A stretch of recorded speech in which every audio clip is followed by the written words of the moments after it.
Hi hello నమస్తే. నేను మీ కట్టా కార్తీక్. జన సైనికుల పండక్కి పిఠాపురం వేదిక కాబోతా ఉంది. 14వ తారీఖు శుక్రవారం రోజున ఆ పార్టీ 11వ ప్లీనరీ పిఠాపురంలో జరగబోతా ఉంది. పవన్ కళ్యాణ్ జనసేన పార్టీని పెట్టిన తర్వాత ఈ ప్లీనరీకి ప్రత్యేకమైనటువంటి ప్రాధాన్యత ఉంది. గత ప్లీనరీతో పోలిస్తే. గతానికి ఇప్పటికి ఏంటి తేడా అంటే, గతంలో జనసేన పాత్ర ఆంధ్రప్రదేశ్‌లో ఎలా ఉండేది? ఇప్పుడు ఎలా ఉంది? పవన్ కళ్యాణ్ స్థాయి గతంలో రాజకీయంగా ఎలా ఉండేది? ఇప్పుడు ఎలా ఉంది?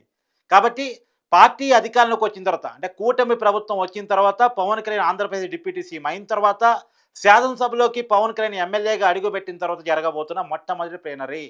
కూటమి ప్రభుత్వం అధికారంలోకి వచ్చిన తర్వాత జరుగుతున్నటువంటి తొలి ప్లీనరీ కావటం వల్ల ఈ ప్లీనరీకి అత్యంత ప్రాధాన్యత ఉంది.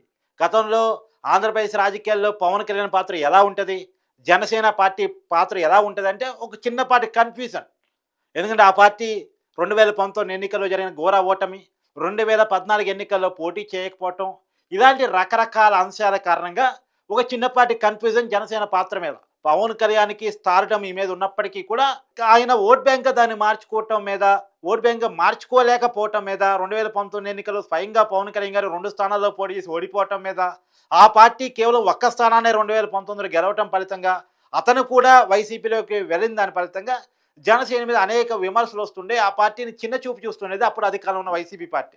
కానీ అదే పార్టీ 2024 ఎలక్షన్స్‌లో చాలా పెద్ద ప్రభావం చూపించింది. కూటమి పొత్తులో భాగంగా 21 స్థానాలను ఆ పార్టీ తీసుకొని 21 స్థానాలని ఆ పార్టీ గెలవటం జరిగింది. 21కి 21 గెలిచింది. ఇప్పుడు ఆంధ్రప్రదేశ్ అసెంబ్లీలో రెండో పెద్ద పార్టీ ఏదైనా ఉందంటే అది జనసేన. అది జనసేనగా మారిపోయినటువంటి పరిస్థితి మనం చూస్తా ఉన్నాం. ఇవాళ పవన్ కళ్యాణ్ గారు ఆంధ్రప్రదేశ్ డిప్యూటీ సీఎంగా ఉన్నటువంటి పరిస్థితిని కూడా మనం చూస్తా ఉన్నాం. ఈ జనసేన చాలా తక్కువ అంచనా వేసి పవన్ కళ్యాణ్‌ని ఇమేజ్‌ని డ్యామేజ్ చేసి పవన్ కళ్యాణ్‌ని ఇష్టారీతిన తిట్టినటువంటి వైసీపీ పార్టీ కేవలం 11 స్థానాలకే పరిమితమైనటువంటి పరిస్థితి మనం చూస్తా ఉన్నాం. అయితే ఇక్కడ మనం పవన్ కళ్యాణ్ గారి పొలిటికల్ జర్నీని మనం ఖచ్చితంగా మాట్లాడుకొని తీరాలి. 2014 ఎన్నికల కంటే ముందు ఈయన పవన్ కళ్యాణ్ పార్టీని స్థాపించారు. ఇవాళ 2025 ఈ మధ్య కాలంలో పవన్ కళ్యాణ్ పొలిటికల్ జర్నీ గురించి మనం మాట్లాడుకోవాలి చాలా క్లియర్‌గా. ఒక యాంబిషన్‌తో, ఒక ప్యాషన్‌తో రాజకీయాల్లోకి పవన్ కళ్యాణ్ వచ్చారు. 2009లో చిరంజీవి గారు ప్రజారాజ్యం పార్టీ పెట్టినప్పుడు యువరాజ్యం అధ్యక్షుడిగా రాజకీయాల్లోకి వచ్చినటువంటి పవన్ కళ్యాణ్ ఆ రోజు ప్రజారాజ్యం ఫెయిల్ కావటం, ఆ అటెంప్ట్ ఫెయిల్ కావటం ఫలితంగా తర్వాత ఆ ప్రజారాజ్యం పార్టీ కాంగ్రెస్ విలీనం అయింది. అయినప్పటికీ కూడా నాకు రాజకీయాలంటే ఇష్టం. నేను ప్రజల కోసం రాజకీయాలు చేసేసుకున్నాను. గెలుపు ఓటములతో నాకు సంబంధం లేదనుకోని ఆయన సొంతంగా జనసేన పార్టీని ఏర్పాటు చేసుకున్నారు. 2014 ఎన్నికల్లో పోటీ చేయలేదు. అప్పుడు రాష్ట్రం విడిపోయింది. రాష్ట్రం ఉన్నటువంటి పరిస్థితిని గమనించినటువంటి పవన్ కళ్యాణ్ ఎన్నికల్లో పోటీ చేయడం కంటే కూడా సరైన పాలకుల్ని సూచించడం ప్రజలకి ఎవరు సరైనోళ్ళు అని చూపించడం కరెక్ట్ అని చెప్పేసి భావించారు. రాష్ట్రంలో టీడీపీకి, దేశంలో బీజేపీకి సపోర్ట్ చేశారు. పవన్ కళ్యాణ్ ఎవరికైతే సపోర్ట్ చేశారో వాళ్ళే అధికారంలోకి వచ్చారు. రాష్ట్రంలో చంద్రబాబు గారు ముఖ్యమంత్రి కాగలిగారు. దేశంలో మోడీ గారు ప్రధానమంత్రి కాగలిగారు. నిజానికి పవన్ కళ్యాణ్ పదవులు కనుక అడగదలుచుకుంటే గెలిపించినందుకు సపోర్ట్ చేసినందుకు చంద్రబాబు నాయుడు గారిని ఒక ఎమ్మెల్సీ అడిగి మంత్రి పదవి అడగొచ్చు. లేదు కేంద్రంలో మోడీ గారిని ఒక రాజ్యసభ అడిగి కేంద్ర మంత్రి పదవి అడగొచ్చు. ఆయనకి స్టార్డమ్ ఇమేజ్ ఉంది కాబట్టి, ఆయనకి పెద్ద ఎత్తున ఫ్యాన్ ఫాలోయింగ్ ఉంది కాబట్టి అడిగితే ఇచ్చేవాళ్ళు కూడా. కానీ పవన్ కళ్యాణ్ ఎప్పుడు పదవుల గురించి ఆలోచించలేదు. ప్రజల గురించి మాత్రమే ఆలోచిస్తూ రాజకీయం చేశాడు. అధికారం ముఖ్యం కాదు, ప్రజలు మాత్రమే ముఖ్యం అని చెప్పేసి అనుకున్నటువంటి థియరీ పవన్ కళ్యాణ్‌ది. కానీ తర్వాత ఒక నిర్ణయం అంటే బీజేపీ నుంచి, టీడీపీ నుంచి పవన్ కళ్యాణ్ విడిపోయారు. 2019 ఎన్నికల్లో కమ్యూనిస్టులతో కలిసి పోటీ చేశారు. కేవలం ప్రత్యేక హోదా ఇవ్వకపోవడం కారణంగా బీజేపీ తోటి పవన్ కళ్యాణ్ విభేదించారు. కానీ తర్వాత రాష్ట్రం కోసం, దేశం కోసం మళ్ళా ఇదే కూటమి అవసరం అని చెప్పేసి పవన్ కళ్యాణ్ గారు భావించారు. తర్వాత 2019 ఎన్నికల్లో ఘోర ఓటమి తర్వాత, ఘోర పరాజయం తర్వాత మళ్ళా బీజేపీతో జతకట్టారు. అంటే ఆ ఓటమి తర్వాత సహజంగా చాలామంది చేసిన విమర్శలు ఏంటంటే ఇక జనసేన అనే రాజకీయ పార్టీ ఆంధ్రప్రదేశ్ రాజకీయాల్లో ఉండదు. అది బీజేపీలో పవన్ కళ్యాణ్ విలీనం చేయబోతా ఉన్నాడు అని చెప్పేసి చాలా ప్రచారం చేశారు. పవన్ కళ్యాణ్ చాలా దుర్భాషలాడారు. పవన్ కళ్యాణ్ వ్యక్తిగత జీవితాన్ని, ఇంట్లో ఉన్నటువంటి మహిళల్ని, పుట్టినటువంటి పిల్లల్ని కూడా ఇష్టారీతిన మాట్లాడే ప్రయత్నం చేశారు. ఆ మాట్లాడిన వాళ్ళంతా కూడా జైలు జీవితాన్ని చూస్తున్నారు. అది కూడా మీరు గమనిస్తూనే ఉంటారు. సరే ఏది ఏమైనా ఆ రోజు పవన్ కళ్యాణ్ ఆ రకంగానే ప్రయత్నం చేశారు. కానీ ఇలాంటి విమర్శలకి పవన్ కళ్యాణ్ ఎక్కడ తొనకలేదు, బెనకలేదు. ఓటమి నుంచి గుణపాఠాలు నేర్చుకున్నాడు తప్ప ఓటమికి ఆయన ఎక్కడ భంగపడలేదు, బెంగ పెట్టుకోలేదు. ఎందుకంటే ఆయన తెలుసు ఓటమి తర్వాత పార్టీ పెట్టాడు జనసేనని. ఆయనకు ఓటమి అంటే ఏంటో తెలుసు. ఓటముల నుంచి విజయం ఎలా సాధించుకోవాలో ఆయనకు క్లారిటీ ఉంది.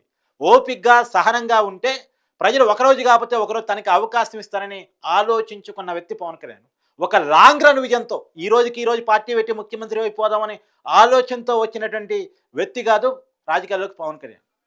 ముఖ్యమంత్రి పదవే ఒక టార్గెట్‌గా, అధికారమే ఒక టార్గెట్‌గా వచ్చినటువంటి వ్యక్తి కాదు. సహజంగా రాజకీయ పార్టీలు ఎందుకు పుడతాయి? ప్రాంతీయ పార్టీలు అధికారం కోసం పుడతాయి. నాయకుడు ఎందుకు పార్టీ పెట్టుకుంటాడు? తను ముఖ్యమంత్రి అవుదామని పార్టీ పెట్టుకుంటాడు. కానీ పవన్ కళ్యాణ్ ఆ ఉద్దేశాలతో రాజకీయం పెట్టుకున్నటువంటి వ్యక్తి కాదు.